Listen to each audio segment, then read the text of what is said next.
flat white or fuck off.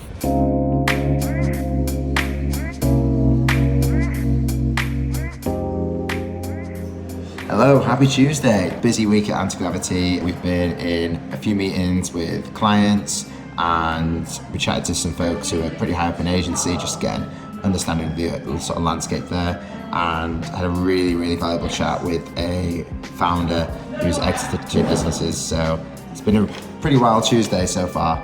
I think the biggest thing that's kind of been crazy about this though is like events have come up quite a lot in my conversations since last week as a thing that's really coming back, and I'm just seeing a lot of it everywhere, a lot across my networks, and it's just really making a big impact this year. Brand events, brand experiences are going to be huge this year, and I think if you're a brand currently wanting to kind of branch out and build a little bit of trust, I think that is definitely the way to go. I think digital and AI at the moment is kind of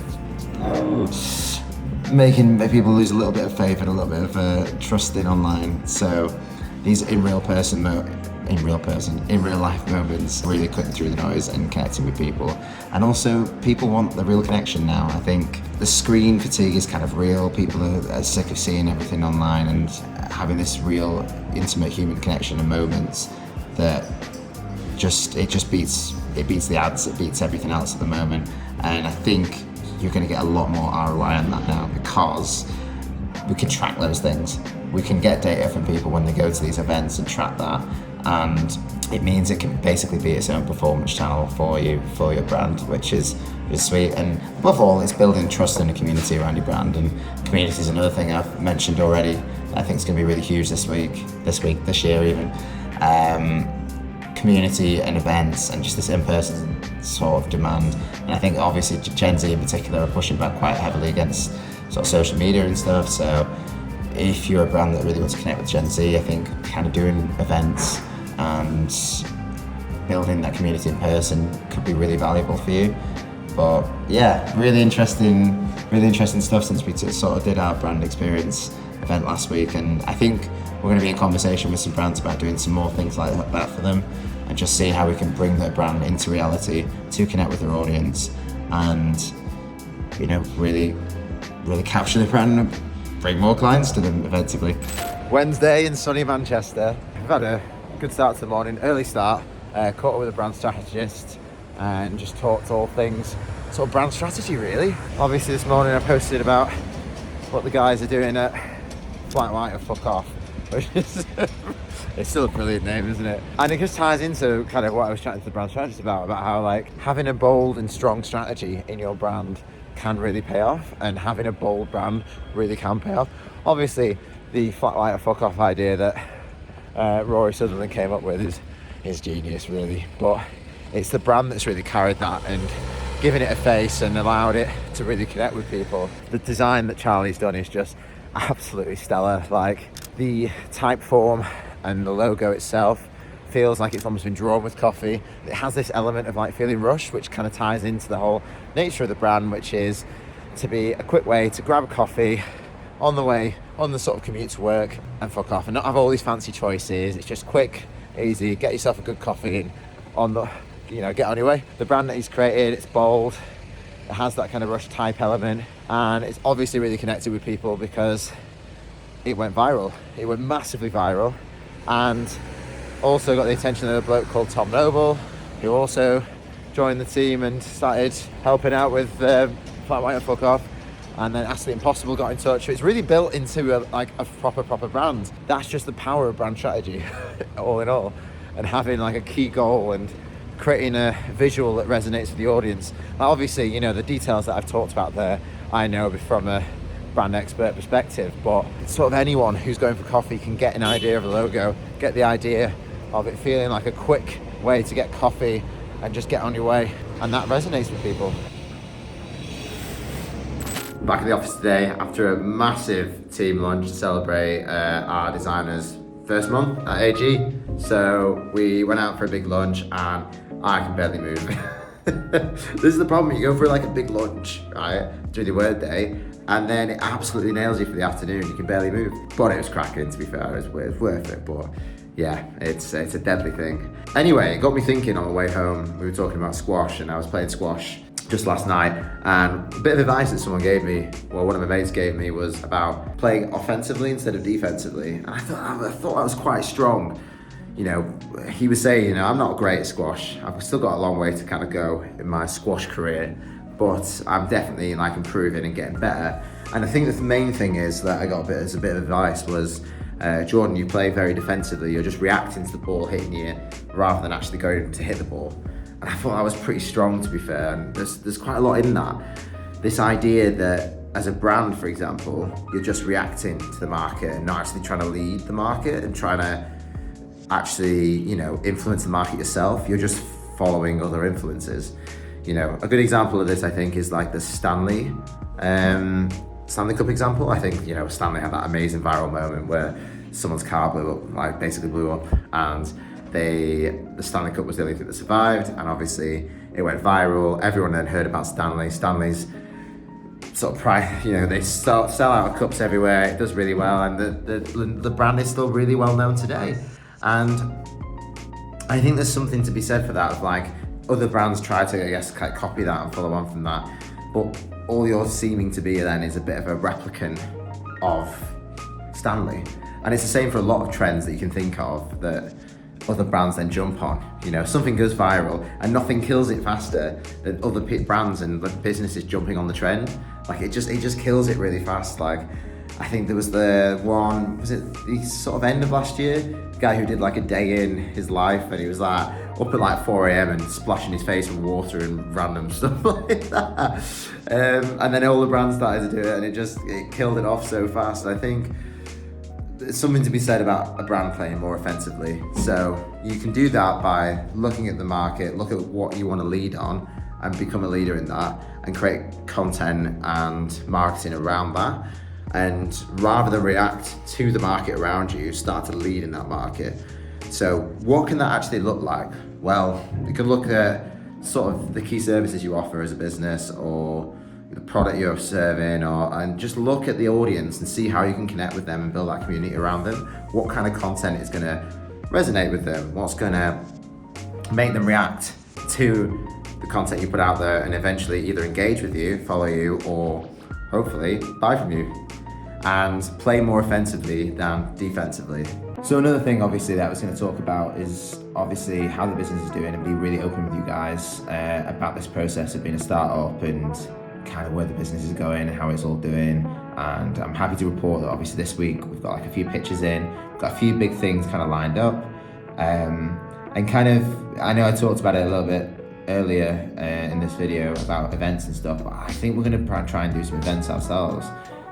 We've got a really good community of designers and big network here in Manchester, and I'd really like to explore that some more. We used to run an event called Design Recovery, which was a really wonderful thing at the time. It came out of a friend of mine who met me at one of my networking events and sort of said he came late from work, and he'd had like a really like tough day, and everyone's there drinking and having fun and kind of just networking and stuff. And he said, God, I wish there was a networking event where I could come and I didn't have to be like buzzing and okay, like one that's a little bit more receptive to that kind of element.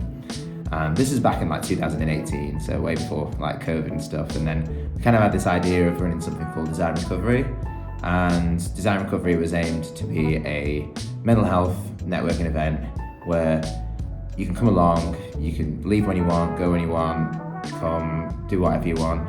But the main kind of ethos of it was, it's a safe space to speak openly about mental health, and you can come along, be okay, be not okay, and just connect with people. That was it. That was the simple sort of premise. We had like 6 speakers, one of them being a therapist.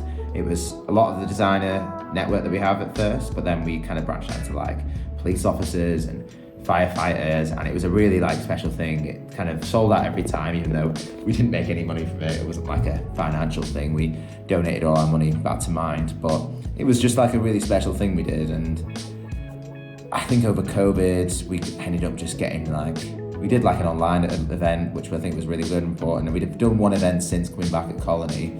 But I'm starting to think maybe there's some time for it to come back now.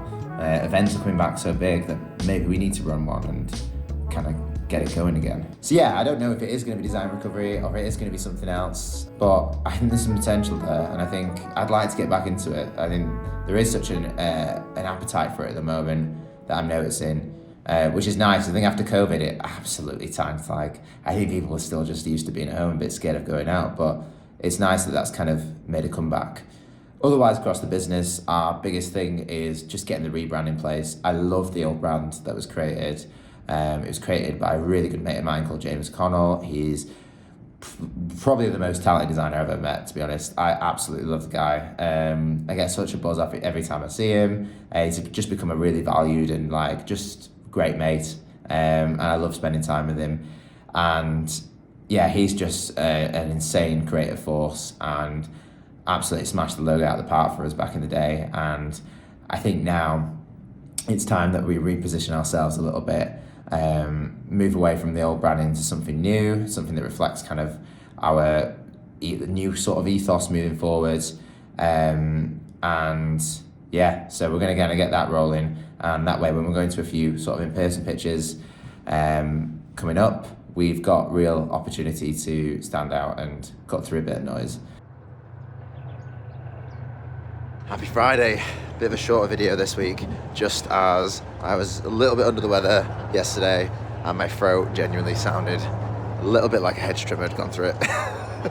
And we also had some quite urgent bits to pick up, so a little bit of juggling yesterday, but all good otherwise. And it's Friday, made it to the end of the week. It was a bit of a slower end to the week because of me not being able to go to it was a really nice networking event I wanted to go to, but we've been a bit poorly and unfortunately having some pretty urgent stuff I needed to pick up. I just couldn't make it, but I'll hopefully get to the next one. But yeah, what I wanted to talk about today was the Fallout TV show, funnily enough. I'm a massive fan of the Fallout TV show. They've absolutely smashed it. It's a banger of a show, and I've been a fan of the game since forever, to be honest. I remember playing Fallout 3 in school, and one of my mates would be like, "Oh, did you know there was a hidden sniper rifle behind the back of Megaton?" And I was like, "Oh, that's sick." I just love all that sort of stuff, and the world and everything's great. But in terms of how it relates to branding, there's a really cool scene yesterday. It's a bit of a spoiler heavy if you're a Fallout fan and you've not watched it, about branding, funnily enough, that came up that really stuck with me. And I'm going to say some spoilers on it now, but basically one of the main characters, Maximus, comes into like a settlement in a power armor. Then the power armor's got this brand of NCR on it, and everyone knows the NCRs as a bit of heroes. Maximus turns to the ghoul and says, why are people looking at me like this? Why are people resonating with me and, cheering me on and stuff? And the ghoul just simply looks at him and goes, "That's the power of brand recognition." And it is kind of a really beautiful way of showcasing a lot of inner detail about brand, because brand is a power armor. Brand is like an armor around you and your business. It can just off one sort of initial look give so much insight into who you are and what you stand for, and you can inspire people to connect with your brand and even cheer you on. I just thought it was a really cool little tidbit, really. Just a really good visual, funny way of showing the power of brand. So yeah, that's a wrap for this week. So next week we're going hell for leather on the new rebrand. That's going to be huge. We really need that now, just because we're speaking to some potential clients. We've got some really strong leads lined up, but I'm really conscious of our branding. So and I'm just conscious that I want it to reflect the kind of direction we're going into. So we're going to make some big moves on that next week. And also one of our big clients has got an internal brand that's going to start to be rolled out externally. It's a big 2-month kind of project, really, but we've got a lot of work to do on that, and it's really exciting. We've got a plan together. We're going to do a full rollout, and eventually it'll be out in the open. We can talk about it, but for now we're very much just chipping away at it. So lots of big meetings on that. We're doing a lot of workshops to kind of get everyone internally on board with the brand and just really guide the brand's release out into the world. But so exciting times, man. Exciting few weeks. The big thing I'm buzzing about though is the new rebrand and getting that into place and just getting something up. Like, we're not going to have the full rebrand done. We're going to kind of get a landing page together and just a few socials and just start to pitter out the sort of new visual looks of what we're going for. We're going to go orange. That's kind of what I'm feeling. But let me know what you guys think. I think orange feels really us. It feels bold and dynamic and very anti-gravity, so I'm going to go for that. On top of that, I've got some other work I'm working on with another startup. I'm just finishing up. That's very heavily NDA'd out the arse, so I can't talk much about that, but I'm really excited to talk about that when it goes live. So that's me, that's this week. So a bit of a shorter video I imagine this time, but really great stuff, and catch you guys next week. See you in a bit.